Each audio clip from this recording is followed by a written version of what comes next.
আসসালামু আলাইকুম, কেমন আছেন সবাই? আশা করি সবাই ভালো আছেন। ভাই রে ভাই, গতকাল কোয়াটেক্স কি ধামাকাটাই না দেখাইলো আমাদেরকে। পুরাই ধামাকা, মানে লিডার বোর্ড বলেন, এক একজনের ব্যালেন্স কোটি কোটি টাকা হয়ে গেছে। তো এটা আসলে একটা গ্লিচ ছিল কোয়াটেক্সের, ম্যানুফ্যাকচার এরর, যার কারণে এই সমস্যাটার সম্মুখীন হয়েছে। এবং এই সমস্যার কারণে অনেকের অ্যাকাউন্ট সাসপেন্ড হয়েছে, অনেকের অ্যাকাউন্ট ব্লক হয়েছে, আবার পরবর্তীতে অ্যাকাউন্ট তারা ফিরেও পাইছে। ইভেন আমরা যদি নোটিফিকেশনে যাই তাহলে দেখবো যে তাদের টেকনিক্যাল ইস্যু নিয়ে একটা নোটিফিকেশন পাঠাইছে, যেখানে লিখা ছিল, dear customers, we are currently having technical issue problem on the Quotex platform. অর্থাৎ তাদের প্রবলেমের কারণেই এটা হয়েছে, টেকনিক্যাল প্রবলেম।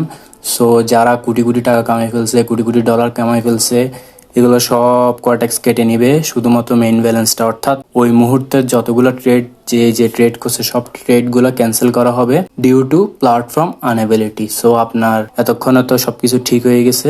যদি সম্পর্কে বিস্তারিত জানতে চান, কোয়াটেক্স ট্রেডিং নিয়ে আরো কিছু জানতে চান, আমাকে টেলিগ্রামে নক করবেন, আপনাদেরকে সাহায্য করার চেষ্টা করবেন।